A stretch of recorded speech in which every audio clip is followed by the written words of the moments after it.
C'est l'heure du sonneur. Bonjour Clémence, bonjour à tous. Alors, une violente passe d'armes secoue en ce moment le Brésil, avec d'un côté Elon Musk, le patron de Twitter, et propriétaire, et de l'autre côté, un juge brésilien, Alexandre de Moraes. Et depuis quelques jours, donc il y a une grande polémique qui enfle parce que la justice brésilienne, et donc via le juge de Moraes, le juge Alexandre, comme l'appelle Elon Musk sur Twitter, refuse, sous peine d'amende, que Twitter réactive des comptes bloqués depuis quelques années, notamment pendant la présidence de Jair Bolsonaro, mais pas que. Et donc, il propose de mettre $20 000 d'amende à tous ceux, pour chaque compte réactivé, et chaque jour. Donc, c'est des amendes très importantes. Et Elon Musk est absolument pas d'accord, même si Twitter, au départ, devait accepter la loi brésilienne. Ce que Elon Musk dit avoir arrêté de jouer le jeu au moment où le juge Alexandre a voulu interdire à Twitter de dire qu'il n'était pas réactivé à cause de la justice brésilienne, mais que cela devait être simplement à cause des règles de Twitter. Et donc, s'en est suivi une violente passe d'armes, avec d'un côté le juge Moraes qui lance une enquête sur Elon Musk, et de l'autre côté Elon Musk qui joue à plein sur le réseau social pour demander, lui, à l'inverse, la démission du juge de Moraes. Alors, pour en parler aujourd'hui, j'ai la très grande joie et le grand honneur d'être avec Fabrice Epelbrandt, entrepreneur, spécialiste des médias sociaux et professeur à Sciences Po à Paris. Enseignant à Sciences Po. Enseignant, pardon, excusez-moi. C'est pas du tout la même chose. Certes, c'est vrai. Mais on avait eu déjà la joie de vous recevoir pour une autre passe d'armes, déjà avec Elon Musk, et à l'automne dernier avec Thierry Breton. Et vous revenez nous parler aujourd'hui. Et on voit donc dans cette passe d'armes un petit peu la justice médiatique de Twitter qui fait face à la justice brésilienne.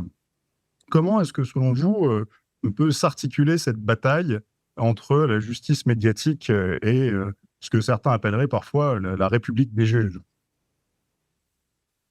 Alors, j'ai vraiment aucun avis sur le système judiciaire brésilien, je le connais pas. On est dans une redite des Twitter Files version américaine, mais localisée au Brésil. Mais en dehors de ça, c'est un rapport de force entre les autorités et Twitter qui est plus marqué encore que les Twitter Files.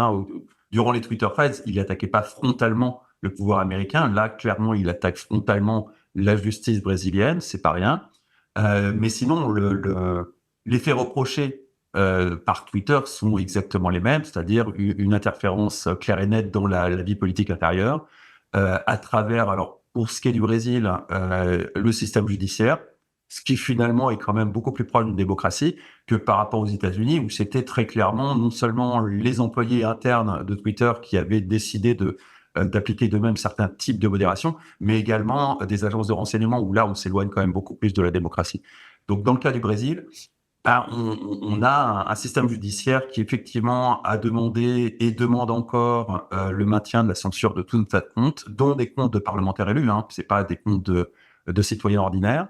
Et puis, plus inquiétant, enfin, à mon sens en tout cas, demande la liste des internautes qui ont utilisé un certain hashtag de façon à très clairement faire des listes de la population d'opposants, et des listes très vagues, parce que l'utilisation de hashtag, ça concerne des dizaines de milliers, si ce n'est des centaines de milliers de personnes.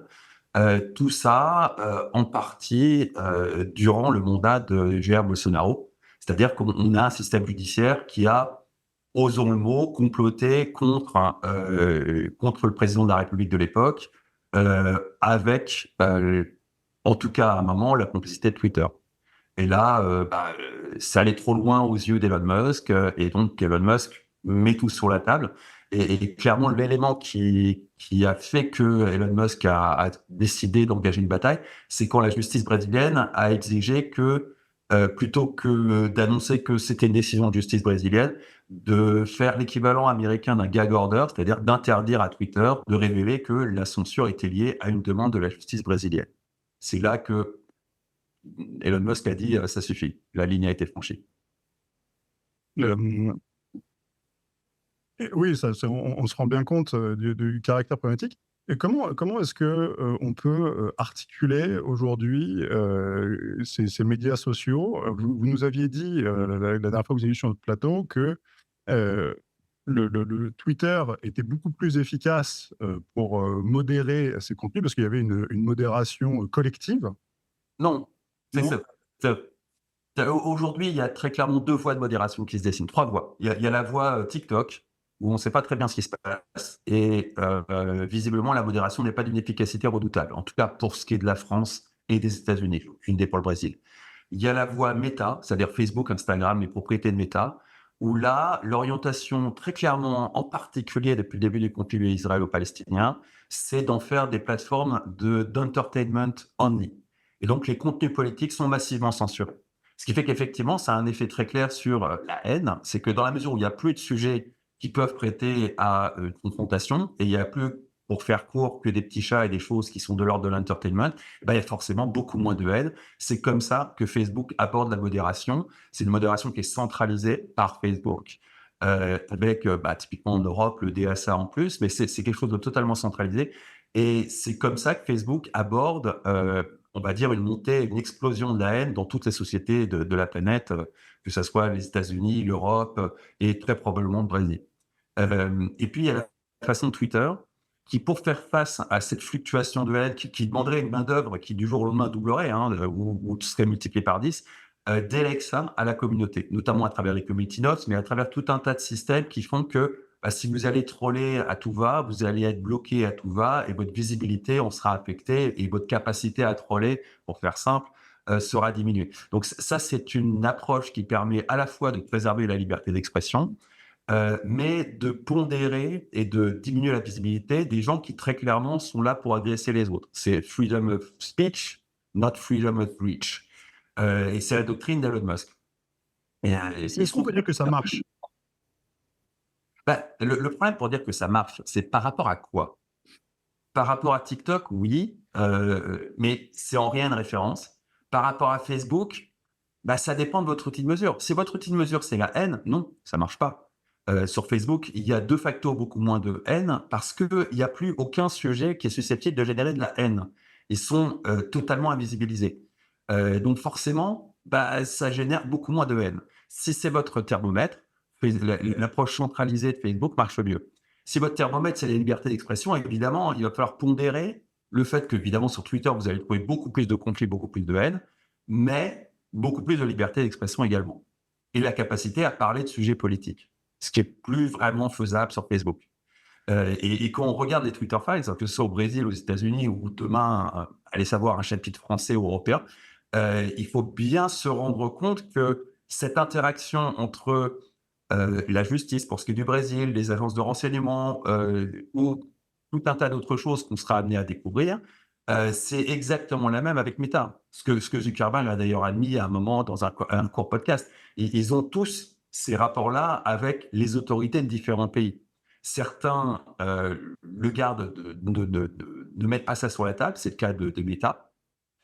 Zuckerberg s'en est confié dans un podcast en expliquant à la suite des Twitter Files qu'effectivement, lui aussi, on lui avait demandé de censurer pas mal de choses. Mais il s'en est pas plus étalé que ça. Mais de toute évidence, ce que Elon Musk nous donne à voir à travers les différents chapitres des Twitter Files, c'est quelque chose qui concerne l'ensemble des médias sociaux, pas juste Twitter. Mais du coup, est-ce qu'on peut parler d'une confrontation entre, comme on peut parler de modération ou de censure, ça peu importe, mais d'une vision, j'ai pas le terme français, mais en anglais, on dirait bottom-up qui vient de la base, et une vision au contraire qui vient du haut, qui vient de la tête, qui vient de gouvernement. C'est pas bottom-up, c'est horizontal et vertical. On a une vision verticale de la modération, c'est Meta. C'est Meta qui décide en collaboration avec tout un tas d'entités, qu'elles soient gouvernementales, des ONG, plein de choses, la presse, de ce qui est vrai, ce qui est faux, de ce qui doit être totalement invisibilisé, de ce qui peut être mis en valeur. Et puis, on a une vision beaucoup plus horizontale, même s'il y a forcément une verticalité qui existe en Twitter, où c'est la masse qui va typiquement déterminer ce qui est vrai et ce qui est faux. On peut dire n'importe quelle connerie sur Twitter, mais avec les community notes, Si on a beaucoup de visibilité et qu'on dit une grosse connerie, on va très rapidement avoir une community note qui va corriger la connerie qu'on a dite. Et puis à terme, ça va affecter notre visibilité. C'est pas encore tout à fait là, mais ça va très rapidement arriver. Quelqu'un qui a en permanence des community notes qui corrigent ses dires sera beaucoup moins visible, quel que soit son nombre de followers. Est-ce que, au-delà des discours de haine dont vous parlez, on n'a pas un enjeu peut-être supérieur, qui est même un enjeu presque de légalité et de droit? Là, je pense un peu à un article très connu, de l'an 2000, de Larry Lessig qui dit: «Code is law», mais qui expliquait donc il y a déjà, 24 ans que, la loi désormais se faisait plus dans les parlements, mais dans le code informatique et que tous ceux qui détenaient le pouvoir sur le code détenaient le pouvoir sur les populations. Est-ce qu'on n'aurait pas justement dans ces batailles, certes pour la liberté d'expression, mais aussi derrière, comme vous dites, on ne parle pas simplement de gens qui, veulent éventuellement passer, veulent passer leur nerf, sur un réseau social. Mais là, comme vous dites, on parle de parlementaires, on parle de grands journalistes. Est-ce qu'on ne va pas un peu plus loin que simplement, censurer ou pas un discours de haine? Alors, quand Lawrence Lessig parle de code is law, il parle typiquement de la modération par les pairs et les systèmes que sont en train de mettre en place Twitter. Il ne parle pas de la verticalité d'une autorité centrale qui va décider que tel politique, hop, son profil saute, ou que tel journaliste, hop, son profil saute. Ce qu'on a vu dans les Twitter Files. Ça, c'est pas du tout code is law. C'est au mieux du code qui permet de décider que telle personne est visible et telle autre pas visible. Quand vous mettez en place un écosystème qui est, voilà, il y a des community notes, il y a des gens qui disent des conneries, les committers corrigent les gens qui disent des conneries et la visibilité de la personne qui a dit la connerie est affectée en fonction du nombre de community notes qui la corrigent, là, vous êtes dans le code is law. Donc vous êtes totalement dans ce dont parle Lawrence Lessig, où vous mettez en place un code qui fait office de loi, que chacun peut utiliser. Quand vous mettez en place un code qui permet au propriétaire de la plateforme de décider qu'un tel n'est plus visible, vous n'êtes pas du tout dans le cadre d'une loi. Vous êtes dans le cadre d'un régime autoritaire, si on fait un parallèle avec la loi. Ça défie la loi, ça n'obéit pas à une loi. Ouais. Et est-ce que donc là, on voit le rapport de force, la grande puissance, d'Elon Musk et qui est justement ces Twitter Files dont vous parlez, qui est que comme ça fait des années qu'il y a énormément de relations, que Twitter vous traitez éventuellement comme normal, mais c'est peut-être là où elles sont pas si normales que ça, c'est que lui, Elon Musk, il dit: «Ben moi, je vais les publier, toutes ces demandes que vous avez faites» et que, ben en fait, quand les gens sauront ce que vous nous demandez, peut-être qu'ils vont pas être d'accord et peut-être que ça va être un scandale. Donc, est-ce qu'il y a la même chose en France? On imagine que oui, mais est-ce qu'on a un peu des pistes? Est-ce qu'on sait s'il y a le même pouvoir d'Elon Musk en France? Il n'y a aucune raison d'imaginer que Twitter n'ait pas eu des relations institutionnelles en France, en Allemagne, en Italie, en Espagne, en Angleterre, partout, partout, partout. Peut-être que dans des petits pays, Twitter ne s'est pas fendu d'avoir des vraies relations institutionnelles et de faire ce genre de bidouille. Mais la France, c'est quand même la 6e ou la 7e puissance mondiale. Il n'y a aucun doute qu'il y a eu dès le départ, enfin très rapidement, des relations institutionnelles et du coup, de la part des politiques, une forme de pression pour obtenir plus de visibilité ou déterminer qui étaient les personnes qui disaient ça, en dehors d'un cadre juridique ou pas. Et puis par la suite, très clairement, en tout cas depuis 2018, alors en France, je ne sais pas, hein, mais aux États-Unis et au Brésil, de la censure pure et dure, et notamment de la censure de gens qui sont des élus, ce qui est très, très, très problématique dans le cadre d'une démocratie. Heu, donc oui, oui, forcément, il y a ça en France, il y a ça au niveau européen. Il y a aussi du côté d'Elon Musk, des leviers qui sont, bien plus puissants encore que Twitter, parce qu'il possède Twitter qui est quand même le réseau des élites, là où se discutent les sujets politiques et là où se fait la météo de l'information pour la quasi-totalité des médias. Et ils ont bien essayé de quitter Twitter quand Elon Musk est arrivé, mais ils se sont tous aperçus que, bah, les alternatives, que ça soit Blue Sky, que ça soit, Mastodon, que ça soit Threads, n'étaient en rien des alternatives à Twitter. Donc au final, Twitter reste, qu'on l'aime ou pas, l'architecture sociale des gens qui font l'information, et des gens qui s'intéressent à de l'information politique. C'est là sur Facebook, on va s'intéresser à de l'information politique, même si dans certains pays, on peut trouver des usages de Facebook qui sont orientés là-dessus. Mais toujours est-il que ça reste le réseau de l'élite. C'est une puissance de feu considérable. Mais au final, typiquement par rapport à un continent comme l'Europe, par rapport à la capacité à envoyer des satellites, c'est pas grand-chose. C'est-à-dire très concrètement, le programme spatial européen, notamment je pense à l'alternative au GPS, il ne peut pas avoir lieu sans SpaceX. Ça n'arrivera pas.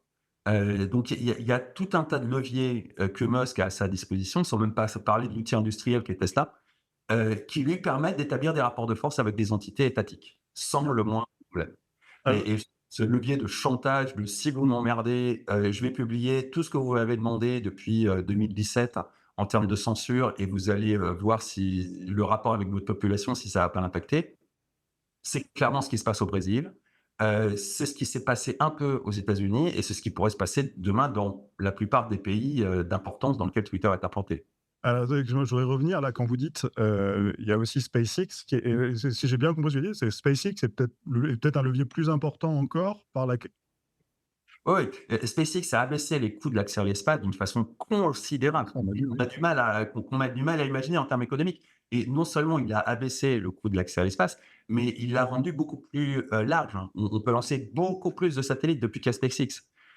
Donc très concrètement, dans la mesure où, l'accès aux lanceurs russes n'est plus vraiment une option pour l'Europe, bah, elle a son lanceur Ariane, mais qui est pas forcément le plus, on va dire ni productif, hein, ni intensif pour lancer du satellite et dans l'hypothèse de lancer une flotte de satellites, qui sont grosso modo une alternative au GPS, ça veut dire beaucoup de satellites, hein, à lancer, bah, sans SpaceX, c'est pas possible. C'est pas possible parce que, il y a déjà tout un programme en place et qu'ils peuvent pas doubler les capacités de production d'Ariane.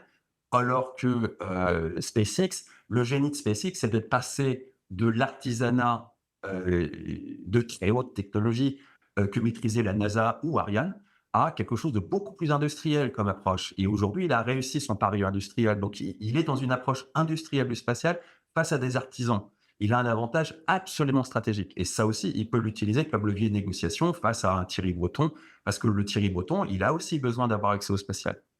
Est-ce que là, on n'a pas un problème de souveraineté, de double souveraineté? C'est-à-dire de souveraineté à la fois sur l'espace numérique, qu'est Twitter, c'est-à-dire que là, on voit parce qu'effectivement, le juge de la Cour suprême a dit: «Mais attendez, Twitter doit, respecter la loi», et pour le moment, le juge Moraes a l'air d'avoir le soutien, complet, de ses pairs, et même est-ce que là, on n'a pas carrément un problème de souveraineté? Est-ce que c'est pas Bien sûr. Enfin, encore une fois, modulo le fait que je ne maîtrise pas du tout le système juridique, brésilien et je ne vais pas m'aventurer sur, ne serait-ce que donner un avis sur, ce système juridique. au-delà du système Moi, brésilien? c'est un juge très, très haut placé dans, le système judiciaire brésilien qui demande des choses à Twitter et Twitter qui lui dit: «Fuck off». Bah, c'est Twitter qui respecte pas les lois d'un pays souverain. Oui, oui, clairement, on a une ingérence là-dessus, il y a aucun doute. Bah, là, la situation est bizarre parce qu'on a à la fois effectivement Twitter qui respecte clairement pas, la demande et d'un autre côté, le juge semble lui aussi ne alors moi je connais pas non plus suffisamment les lois, parce que comme vous dites, de mettre le bâillon, je sais pas si c'est tellement je sais pas si c'est légal, mais en tout cas ça semble pas très moral de demander de Ah oui, oui, bâillonner alors, quelqu'un. la loi et la morale, c'est 2 choses qui n'ont absolument rien à voir. Donc je ne saurais me prononcer sur la légalité des demandes. Je pars du principe que ça s'appuie quand même sur quelque chose. Ça reste un juge, même si la démocratie brésilienne n'est pas non plus, au sommet de malgré tout, ça reste encore quelque chose qui ressemble à un état de droit. Donc à défaut de plus ample précision, pour moi, il y a une autorité judiciaire qui fait une demande à Twitter et Twitter qui répond non et qui ensuite engage un bras de fer en révélant les sales petits secrets de choses qui sont effectivement moralement très discutables. Juridiquement, j'en sais rien. J'en sais sincèrement rien. Est-ce qu'aujourd'hui vous vous dites voilà, il y a des les quand, Elon Musk a arraché Twitter, il y a des gens qui ont voulu en sortir et qui n'ont pas réussi, qui sont revenus aussi secs. Est-ce qu'il y aurait un enjeu aujourd'hui à vouloir recréer un Twitter français ou à vouloir retrouver un petit peu de souveraineté? Aucun, parce que les Russes ont réussi ça, eux, Mais dès le départ, mais dès le départ. les Russes et les Chinois l'ont fait dès le départ. Les Russes et les Chinois, dès le départ, avaient ce concept de souveraineté et Et ça, dès le c'est départ irrattrapable aujourd'hui. irrattrapable, totalement irrattrapable. C'est totalement invraisemblable. On est une colonie totalement colonisée. Et il y a des petits bouts de cloud qui peuvent être considérés comme souverains, que ça soit bah, OVH que tout le monde connaît. Ou... il y a quelques acteurs mineurs sur le continent européen. Et puis, il y a des mastodontes comme Amazon, Google et Microsoft qui sont tellement dominants que Même dans 10 ans. Non, invraisemblable. Et puis, qui plus est, le niveau de corruption est tel que c'est totalement invraisemblable. C'est une bataille totalement perdue. On est une colonie. On est au-devant d'une très grande période de colonisation. On est un peu dans la même situation que l'Afrique au début du. En étant optimiste, l'Afrique au début du XXe siècle. On est dans la pleine période d'hyper-exploitation des ressources européennes au profit de la technologie française. Toute l'industrie européenne et toute l'industrie des services, pas juste l'industrie, s'est reconstruite sur la base d'un cloud américain. Et évidemment, la plus-value allant à la technologie, en pratique, est en train de juste assurer vaguement sa survie, mais toute la croissance va du côté des États-Unis. Si vous regardez le PIB par habitant aux États-Unis il y a 10 ans et aujourd'hui, il y a un décalage de, je crois, 60%. Et Oui, ce décalage de chasse du côté qui s'est créé en 10 ans du côté des États-Unis, c'est en grande partie c'est Tesla, c'est SpaceX, c'est Nvidia, c'est Microsoft, c'est Google, c'est tous ces trucs-là qui ont contribué à créer énormément de richesses aux États-Unis et pas en Europe. Donc ça, c'est terminé, absolument terminé. On n'est même plus en mesure, en fait, d'assurer un cloud souverain pour des choses qui sont totalement critiques. Les données de santé, typiquement. On n'a pas été foutu de mettre en place un cloud souverain, on a filé les données de santé à Microsoft. c'est inimaginable quand on y pense. Totalement, d'autant plus inimaginable que là, il n'y avait pas de problématique technique, c'était vraiment une problématique politique de refus de souveraineté. Mais toujours est-il que si demain, on voulait faire tourner toute notre industrie sur du cloud qui ne soit pas américain, c'est invraisemblable. Alors que Poutine, ça ne lui a pas posé plus, enfin, ça a posé des problèmes, mais il a pu se passer des prestataires américains dans son IT sans trop de difficultés. Alors, Fabrice Epelbaum, merci beaucoup. On a commencé au Brésil, on finit en Europe. C'était en tout cas passionnant. Merci beaucoup et puis à bientôt, j'espère, sur Toxin. Au revoir. Et à bientôt.